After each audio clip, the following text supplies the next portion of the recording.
para todos os públicos.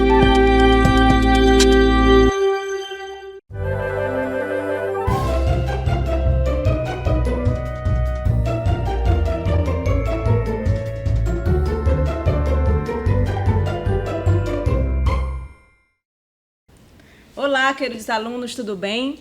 Eu espero que sim, né? E aí, como é que foi a aula da semana passada? Vocês gostaram? Assistiram? Não esqueçam que as nossas aulas elas estão no canal do YouTube.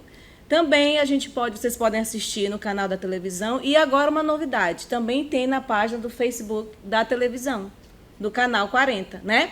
Então vocês têm 3 lugares para acompanhar nossas aulas. Então não é mais desculpa, né, de dizer que não tem computador, que não tem um celular, ou que não tem uma internet legal. Por quê? Porque às vezes o Face, né, dependendo do seu pacote, o Face e o WhatsApp, eles não consomem, né, o teu 4G, tá? Então não tem desculpa, certo? E aí a gente volta a dizer aqui o quê? Que a gente está aqui nesse projeto Escola em Minha Casa, projeto de vidas, né? Que é um projeto do coração da CEMED, do coração dos professores de Rosário para vocês, né? Dizendo o quê? Que educação, ele é um projeto de vida. É uma forma que qualquer um de nós, né, possamos ter futuro, que a gente possa ter algo melhor do que nós temos agora, tá? Então, o único caminho é a educação, tá? Não esqueçam. E aí vale lembrar o quê? Vale lembrar que eu sou a professora Sabrina. De repente, se você não assistiu a primeira aula, você não me conhece, então eu repito agora. Eu sou a professora Sabrina, e nesses dias, enquanto a gente não puder voltar para a escola, o que vai acontecer?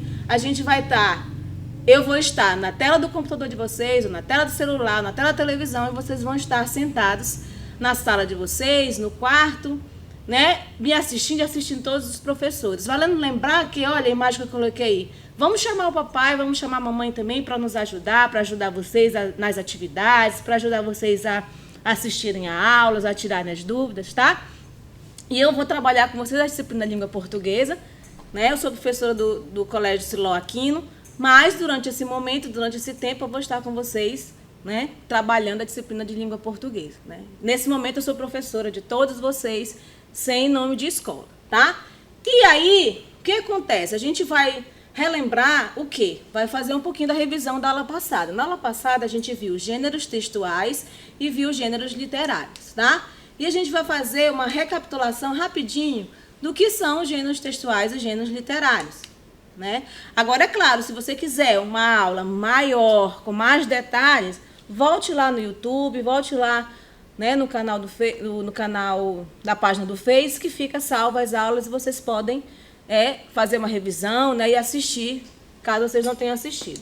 Então, gênero textual, a gente falou que o gênero textual ele tem uma função social, tá? Quando o assunto é comunicação. Então, o gênero textual ele vai trazer para vocês uma forma de comunicar, de se comunicar, né? Ele vai ter uma função social. Para que eu quero aquilo? Para que serve aquilo? Eu vou instruir alguém, ensinar alguém? Eu vou mandar um bilhete para alguém? Eu vou escrever um artigo falando sobre algum tema? Tá? Essa é a ideia dos gêneros textuais. Lembra que a gente viu, né, também, e eu falei para vocês, que a gente tem a carta, como gênero textual, tem a propaganda. O que mais? A gente tem os outdoors, né, que sempre nos informam alguma coisa. E a gente tem as placas de trânsito, né? Então, esses são alguns exemplos que a gente viu sobre os gêneros textuais, sobre essa ideia que eu conceituei agora há pouco para vocês, dizendo que os gêneros textuais eles têm uma função social, tá? Então, a carta, qual é a função social? Qual é a comunicação? Né? Há uns 50 anos atrás, mais ou menos, era o único meio de comunicação, era o único meio para eu conhecer alguém, saber como está essa pessoa, né? E a propaganda? A propaganda vem trazer para a gente algum produto que a gente queira comprar, produtos novos, né, no mercado, né? Então, tem sempre uma função de comunicação, tá? O que mais que a gente pode lembrar da aula passada? Na aula passada, eu disse o quê? Que existem diversos tipos de produções literárias. Romances, poemas, contos, tragédias, comédias, etc. E para melhor compreendê-los, os estudos linguísticos e literários organizaram essas produções em grupos, né? Em grupos. E como ficou chamado esse grupo? Esse grupo ficou chamado de gêneros literários, tá? E aí, o que a gente pode definir, conceituar gênero literário? Por definição, gêneros literários podem ser compreendidos como conjunto de textos da literatura classificados segundo suas especificidades, tá? Então, gênero literário ele vai ser um conjunto de textos envolvendo a ideia da literatura, de como contos, narrativas, comédias, tragédias, algo que nem sempre, às vezes, é verdadeiro, tem a ver com a realidade, também é um pouco ficcional. O que mais que a gente pode ver? Que eu falei na aula passada, né? Que existem tipos de gêneros literários, tá? Quem foi que pela primeira vez verificou que há essa variedade dentro dos gêneros literários? Foi Aristóteles, tá? Quem foi Aristóteles? Foi um filósofo grego do período clássico na Grécia Antiga. Né? Por ser um homem curioso, estudioso, ele gostava de estudar a física, metafísica, artes, música, ética, biologia e praticamente tudo que envolvesse o comportamento humano. E aí ele foi o autor que ressaltou que existiam basicamente 3 gêneros literários, os quais hoje chamamos de gêneros clássicos, tá? E aí, quais são os tipos dos gêneros literários? Olha, vocês estão me vendo aqui, né? Então eu estou aqui para checar, para conferir, né? Quais são os tipos de gêneros literários que a gente viu na aula passada? A gente viu o gênero lírico, né? A gente viu o gênero épico e a gente viu o gênero dramático. O que é o gênero dramático? Né? O gênero dramático ele é subdividido por Aristóteles em tragédias e comédias. É aquele tipo de texto literário criado para ser ensinado, ou seja, para transformar-se em uma peça de teatro, tá? Esse é o nosso foco da aula de hoje, o gênero dramático. Quais são as características do gênero dramático? Ele é um texto que ele é criado em forma de diálogos, né, para ensinar. O que mais que eu posso falar? Ele é dividido em atos e cenas, que a gente viu também. O que mais? Ele tem a presença das rúbricas, descrições do espaço e ou da situação antes de cada ato. Então, a rúbrica é aquele pedaço do texto que vai dizer o que o ator tem que fazer, né? Qual a expressão que ele tem que fazer, qual é o gesto com a mão, o gesto com o rosto, tá? O texto, a característica do gênero dramático também, ele diz que é sequência da ação dramática. Então, ela vai ser, mais uma vez eu repito, encenada, né? Vai ter que ter um drama, né? Olha, e aí a gente vai ver alguns exemplos de textos dramáticos, tá? Ó, a gente tem a tragédia. O que mais? A comédia. O que mais? A tragicomédia e a farsa, né? E por último, o auto, tá? Esses são exemplos de textos dramáticos, de textos que podem ser ensinados, que irão ter atores, personagens, né? Que vai ter cenário, tá? Mas o foco da nossa aula hoje, apesar de eu trazer esses vários exemplos que vocês estão vendo aqui, o foco da nossa aula hoje é sobre auto. O que é auto, né? Qual é o conceito de auto, tá? E aí eu fico imaginando aí mais uma vez aí, assim como eu também imaginei na aula passada, o que vocês entendem por auto? Será que eu conheço algum texto desse gênero? Né? Será que eu já vi em algum lugar, mas não sabia que ele era conceituado dessa forma? E aí, olha só, para matar a saudade aí, eu coloquei uma imagem da sala de aula, né? Então, para vocês fecharem os olhos e imaginarem que vocês estão na sala de aula, estão com os colegas, estão com os professores, estão frente a frente conosco, né? Estão fazendo pergunta, estão interagindo. Então, assim, para matar um pouco essa saudade, que eu sei que vocês estão aí na casa de vocês, eu coloquei essa imagem aí da sala de aula e olha eu bem ali, olha. Aí eu vou entrando na sala de aula, né? Na expectativa de quê? Ó, na expectativa de dizer para vocês o que é auto. Olha aí, eu aponto lá para o quadro e falo. O auto é uma peça teatral com cunho geralmente moralizador, religioso. Trata-se de um gênero da esfera literária que também pode circular em forma de livro, impresso ou na internet. Tá? Então, o auto ele vai caracterizar-se por ter um cunho de moralizador, moral, uma lição de moral, aquilo que você deve ou não deve fazer, aquilo que é considerado como bem, como mal, como certo, como errado, né? E ele também vai ter um objetivo, um teor, né? Vai falar também sobre a religiosidade, a religião, tá? Olha aí a nossa sala de aula mais uma vez, Como o assunto ainda não terminou, aí eu venho novamente, olha, até o quadro para dizer para vocês o quê? Que como o texto é escrito para ser representado por atores, uma de suas principais características é o diálogo entre personagens. Então, o auto, ele vai ter, além das características de dramatização, de encenação, de personagens, e esses personagens vão ter que o quê? Que criar diálogos, que dialogar, que conversar, tá? Então, vai haver essa comunicação também nesse tipo de texto. Lá vem eu de novo. Prestem atenção aí para dizer para vocês o quê? Que, em geral, não há um narrador, tá? No gênero literário alto, não há narrador. Mas, professora, o que é narrador? Eu me esqueci o que é narrador. Tá. Então, vou lembrar para vocês aí. Narrador é aquela pessoa que vai contar a história, que vai falar sobre a história, né? Às vezes ele participa como narrador personagem, às vezes ele é o narrador que vai somente observar, né? Mas ele está ali para essa função de contar. Então, em geral, não há um narrador e a história se desenrola de acordo com a progressão das falas das personagens em cena. Então, a gente vai entendendo a cena e vai percebendo a cena conforme os diálogos vão sendo desenvolvidos pelos personagens, tá? Não tem ninguém para te explicar, não tem ninguém para narrar, tá? É apenas fica perceptível para a gente o que está acontecendo através dos diálogos dos personagens, tá? Vocês já ouviram falar sobre esse auto? Tá? Um dos autos mais famosos aqui no Brasil se chama Auto da Compadecida. Né? Esse auto ele já teve adaptações para televisão, para o cinema, para os seriados, né? Então é fácil de encontrar, tá? Essas adaptações no canal do YouTube ou para quem assine alguma Netflix ou algo do tipo, tá? Mas essa aí é a capa do livro, tá?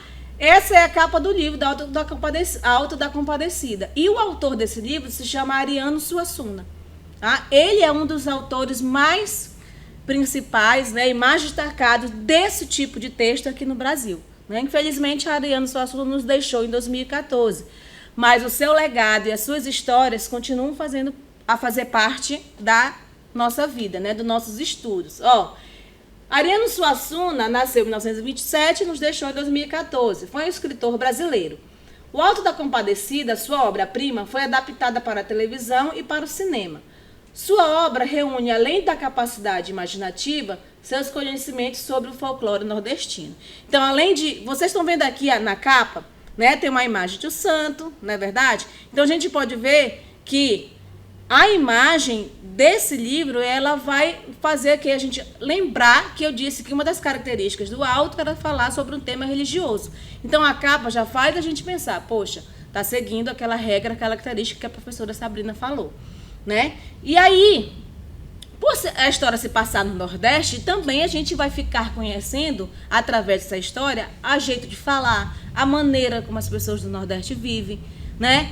As questões sociais do Nordeste, a seca, a falta de oportunidade de emprego. Então, foi um livro que virou obra-prima justamente por isso, para que as outras pessoas do Brasil, das outras regiões, né, Norte, Sudeste, Sul e do mundo, porque ele é um autor conhecido mundialmente, ficassem sabendo, conhecessem pouco a realidade do Nordeste brasileiro, né? A forma de viver, falar, as gírias, as palavras. Então, foi uma obra importante também nesse sentido, porque ele fez com que a nossa cultura nordestina fosse espalhada e conhecida Brasil afora e mundo afora, tá?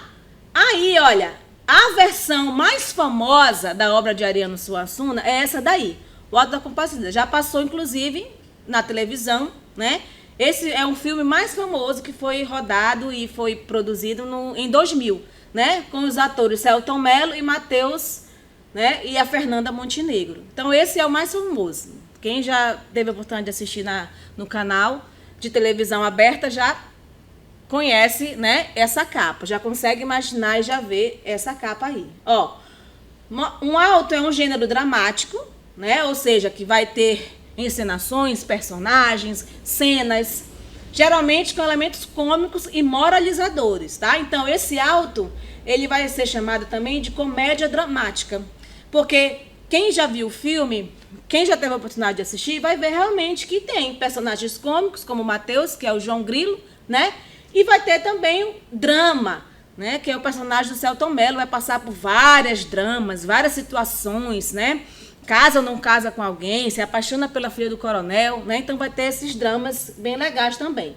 O Alto da Compadecida, peça teatral de Ariano Suassuna, é uma das obras deste gênero mais conhecidas no Brasil.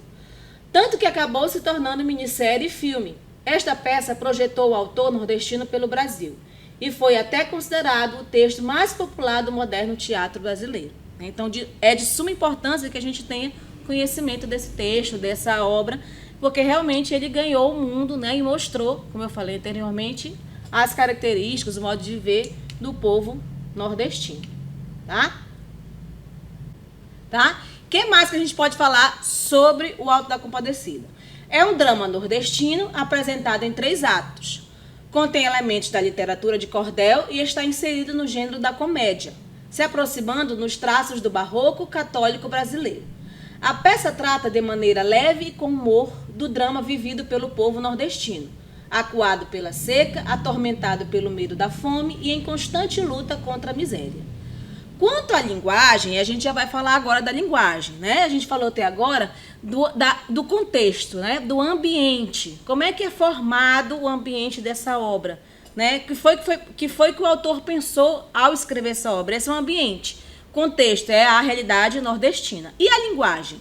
Como é que é a linguagem? Linguagem formal, informal, né? Que tipo de linguagem a gente vai ver nessa obra? Ó, quanto à linguagem, é fortemente influenciada pelo vocabulário e linguagem oral da região nordestina. Utiliza muitos regionalismos e se ajusta à linguagem dos personagens segundo sua classe social. Nesse contexto, o personagem de João representa o povo oprimido que tenta sobreviver no sertão, utilizando a única arma do pobre, a inteligência. Tá? Então, João Grilo é cheio de artimanhas, é cheio de coisas para se dar bem. Inventa várias coisas, tenta enganar o padre, tenta enganar a mulher do padeiro, tenta enganar o coronel, que era o cara mais rico, né? E era o único local que tinha emprego. Então, ele vai tentando de tudo para sobreviver naquele mundo daquela cidade, aliás, naquela realidade que é seca, sem emprego, né? Então, o que ele faz? Ele faz coisas erradas no sentido de roubar alguém ou matar alguém? Não. Ele vai, através da inteligência e da malícia, tentando conquistar aquelas pessoas que podem oferecer alguma coisa para ele, em troca, né? Como o coronel da cidade, como eu já falei, como o padre e o dono da padaria, que era uma das pessoas mais ricas da cidade, né? Então, no meio dessa trama é que a gente vai ver que, apesar dele ter essa inteligência, apesar dele ter essa forma de tentar lidar, né, com o lado negativo da vida, ele é uma pessoa que é feliz, né, que vive bem, mesmo diante de várias coisas, várias tragédias. E aí, esse assunto a gente consegue lembrar, trazer para a nossa realidade agora, que a gente está vivendo com relação ao coronavírus, né?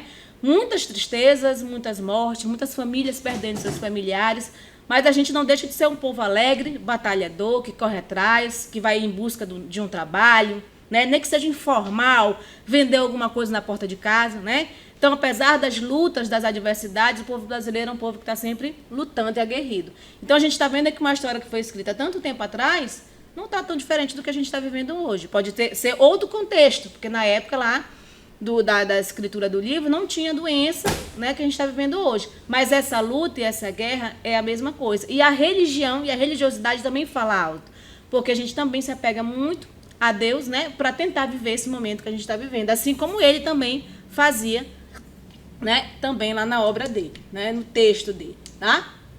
E aí fica evidente o quê? Fica evidente o cunho de sátira moralizante da peça. Sátira é você falar algo, mas sem querer dizer de verdade aquilo, né? Você vai tentando fazer aquelas brincadeiras, né? E para não machucar alguém, né? A visão cristã é outro ponto que tem nessa obra também. A visão cristã da vida presente no alto traz uma concepção da religião como algo simples, agradável, doce e não como uma coisa formal e solene. Difícil e mesmo penosa. Essa intimidade com Deus, o personagem também tem uma parte, né, da história que ele vai ter uma intimidade com Deus, uma amizade, um encontro com Nossa Senhora, né? Então, para tentar dizer que ele não fez nada de errado, que ele não é uma pessoa má, né? Então, ele vai tentar convencer Nossa Senhora que ele não é uma pessoa má. Tanto é que está lá em cima, né, o personagem da Fernanda Montenegro. Né? Então, essa intimidade com Deus, a ideia de simplicidade nas relações dele com os homens, essa compreensão da vida e fé na misericórdia, parecem aspectos primordiais no sentido religioso da obra.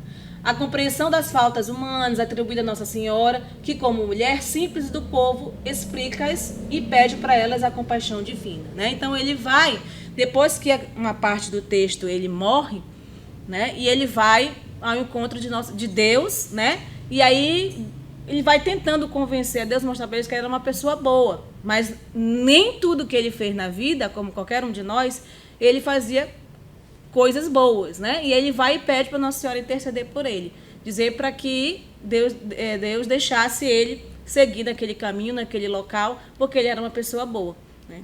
Então, esse conflito religioso, né, faz parte também da característica de um auto. O autor mostra um povo religioso, de pé no chão, acuado pela seca, atormentado pelo fantasma da fome e em constante luta contra a miséria. A peça é uma síntese do modelo medieval com o modelo regional. Trabalha o tema religioso da moral católica, se aproximando dos temas barrocos, mas inserido no contexto nordestino, ou seja, regional. Por ser um dos objetivos do movimento modernista, trabalhar tendências mundiais de forma regional, adaptando-se à nossa realidade. A peça pode ser considerada como uma tendência modernista. Por que tendência modernista? Porque ela vai falar de coisas que acontecem no mundo inteiro, de mazelas, de fome, de pobreza, mas também vai falar de algo mais regional, mais local, algo que pertence mais ao nosso país e, no caso, ao contexto nordestino. Tá bom? O que mais que a gente pode falar? Agora chegou o momento para a gente relaxar, tá? Esse momento é para a gente relaxar. O que vai acontecer? Ali a professora Sabrina está sentada no sofá, de boa, com o controle na mão, e ela vai dar um play agora num pequeno trecho do vídeo, né, do pequeno trecho da adaptação da obra para o cinema, e vocês estão ali, bem no cantinho ali, só prestando atenção, tá? Só ligado para vocês assistirem esse pequeno trecho. Era lá na Paraíba, pois bem, quando dei fé já estava em Sergipe. É Sergipe e o Rio São Francisco, Chico. Eita, nem vocês são mania de perguntas, João. É claro, tenho que saber. Como foi que você passou? Não lhe disse que o cavalo era bento? Por isso que eu não me admiro mais de nada. Cachorro bento, cavalo bento, tudo isso eu já vi. Mas não há de ser com suas lorotas que nós vamos convencer o padre João. Uma cachorra? Sim. Pra eu benzer? Sim. Que maluquice, que besteira! Cansei de dizer a Chicó que o senhor não benzia. Benze porque benze, vem com ele. Não benzo de jeito nenhum. Mas, padre, não vejo nada animal se benzer o bicho. No dia que chegou o motor novo do Major Antônio Moraes, o senhor não benzeu? Motor é diferente, é coisa que todo mundo benze. Mas cachorra nunca ouvi falar. Acho cachorro uma coisa muito melhor que motor. Mas quem vai ficar engraçado sou eu benzendo cachorro. Benzer motor é fácil, todo mundo faz isso. Mas benzer cachorro? Chicó, o padre tem razão. Quem vai ficar engraçado é ele. E uma coisa é benzer o motor do Major Antônio Moraes. Outra coisa é benzer a cachorra do Major Antônio Moraes. Como? Eu disse que uma coisa era o motor, a outra era a cachorra do Major Antônio Moraes. Menino, e o dono da cachorra de quem vocês estão falando é Antônio Moraes? Eu não queria vir com medo que o senhor se zangasse, mas o Major é rico, poderoso, estou trabalhando na fazenda dele. Com medo de perder meu emprego, fui forçado a obedecer. Mas eu disse a Chicó, o padre vai se zangar. Zanga não, João. Quem é o ministro de Deus para ter o direito de se zangar? Quer dizer que benze, não é? Você o que acha? Acho nada demais. Nem eu. Não vejo mal nenhum em se abençoar as criaturas de Deus. Então fica tudo na paz do senhor, com a cachorra benzida e todo mundo satisfeito. Diga ao Major que venha, estou esperando. Que invenção foi essa de dizer que a cachorra era do Major Antônio Moraes? Era o único jeito do padre prometer que benzia. Tem medo da riqueza do Major que se pela. Não via diferença antes, era que maluquice, que besteira. Agora, não vejo mal nenhum em se abençoar as criaturas de Deus. Agora é só levar a bichinha lá. Tá, então o que acontece aqui, gente? A gente viu o trecho do filme, né? O trecho da obra adaptada para o cinema. E eu trouxe para vocês a parte escrita dessa encenação que a gente acabou de ver agora, tá? Aqui é a parte escrita pequeno trecho, aliás, não é todo, né? Porque é uma fala de quase 3 minutos, é um diálogo de quase 3 minutos, mas eu trouxe aqui pequeno trecho dessa conversa deles no filme, ó. Aí vai ter o Chicó, o João Grilo e o padre, tá? Esse trecho vai ter esses 3 personagens, ó. Primeiro o Chicó começa assim: não sei, só sei que foi assim. Saí tangendo os bois e de repente avistei uma cidade. Você sabe que eu comecei a correr da ribeira do Taperoá, na Paraíba. Pois bem, na entrada da rua perguntei ao homem onde estava, e ele me disse que era Propriá de Sergipe. Aí, olha só, João Grilo responde: Sergipe, Chicó? Aí tem um ponto de interrogação. O que acontece? Na hora que os atores encenam, eles não podem responder, nem podem falar Sergipe, Chicó. Não, tem que dar a entonação de uma pergunta, de um questionamento. Porque são rubricas, lembra que a gente falou da rubrica? Que vai ter no texto escrito para que o ator, na hora de encenar, saiba como fazer. Então, ele tem um ponto de interrogação. Então, ele sabe ali que ele vai ter que dar um tom de pergunta, né? Aqui, na outra fala do Chicó, tem um ponto de exclamação. Então, é algo que vai trazer surpresa, né? Eu não vou ler o texto todo para vocês, porque é o trecho que vocês acabaram de ver. Eu só quero que vocês consigam enxergar aqui, nesse trecho, a questão da religiosidade, porque ele está conversando com o padre, ele vai pedir para o padre benzer o cachorro, né? Aí ele vai inventar, olha só, a questão, depois ele pede perdão a Deus e a Nossa Senhora, mas ele vai mentir, né? A gente sabe que mentir não é legal, principalmente para o padre, porque ele vai mentir para o padre dizendo que o cachorro é do coronel. E nessa cidade, todo mundo tem medo desse coronel, todo mundo obedece esse coronel. E aí o padre resolve benzer a cachorra que morreu porque ele acha, né, que é do coronel. Então vem mais uma mentira aí, tá? E aí aqui a gente vai ver o quê? Ó, aqui tem reticências, né? O que significa para o ator quando ele lê esse texto ver reticências? Que ele vai ter que dar uma pausa. Ele não vai poder falar a frase correndo. Ele vai ter que dar uma pausa. Tem mais um ponto de interrogação, outra pergunta. Aí, olha só, rubrica. Lembra que eu falei sobre a rubrica? Que é que o autor vai fazer, né, vai encenar. Não é algo que vai ser falado, mas é algo que vai ser encenado. Algum gesto que ele vai ter que fazer. E aqui, coloca aqui, olha, padre. Né? É a fala. Aí, entre parênteses, está aparecendo na igreja.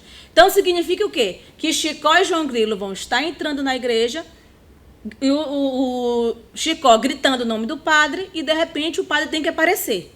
Tá? Então, o personagem que fizer o papel do padre vai saber que ele vai ter que surgir de algum lugar. Ele vai ter que aparecer na igreja. Ele não vai ter que sair de qualquer lugar, da rua ou de uma praça, enfim, não. Ele sabe que ele vai estar dentro da igreja, e a deixa para ele aparecer, né, é quando o Chicó grita o nome dele. Padre, padre. E aí ele vai e aparece, tá? Aí ele vai, quê? Hã? Aí já tem também um tom de pergunta, né? Olha só, aí ele vai dizer: mandaram avisar para o senhor não sair, porque vem uma pessoa aqui trazer um cachorro que está se ultimando para o senhor benzer. Aí o padre pergunta: para eu benzer? Né? Já pergunta. Aí o Chicó diz: sim. Olha, tem mais uma rúbrica aqui, tem mais um detalhe que não precisa ser falado, mas é encenado. Que o autor vai dizer que quando ele responder para Chicó, ele tem que responder com um ar de desprezo, né? Com um tom de desprezo. Aí ele vai dizer: um cachorro? Vocês viram na cena, né? Que quando ele fala que ele vai benzer o cachorro, ele aparece de dentro da igreja para Chicó e João Grilo. E quando ele fala um cachorro, vocês repararam que há um tom de desprezo. Por quê? Porque no texto escrito, como é uma peça teatral e precisa ter uma rúbrica, ele vai aparecer lá para dizer como ele vai ter que agir, como ele vai ter que falar, tá? Então, esses são os pontos que todo ator que recebe, seja novela, seja peça de teatro, seja cinema, ele recebe com essas rúbricas, com essa ideia, com essa observação do que ele tem que fazer ao contracenar, ao falar a sua cena, porque vai ficar muito chato. Já pensou assistir um filme, um cinema, no cinema ou na televisão, alguém falando assim: oi, bom dia, tudo bom? Tá, tchau. É uma coisa totalmente sem graça, totalmente aleatória, que a gente não vai entender nada, né? Então precisa ação, fala com mais raiva, né? Tá triste, fala bem baixinho, tá alegre, né? Então todas essas coisas vão estar no texto escrito, mas não vamos falar, não precisa falar, é só encenar, certo? E aí, olha, tem um recadinho para falar para vocês, para encerrar nossa aula de hoje. Sabe o que é? Ó, continue usando máscara, tá? Continue em casa, continue se cuidando e um recado lá, ó. Deus está cuidando de tudo. Se Ele está cuidando de tudo, então a gente fica tranquilo, né? E agradece a Ele todo dia por poder estar ainda nesse mundo para viver, tá bom? Se cuidem e a gente se vê na próxima aula.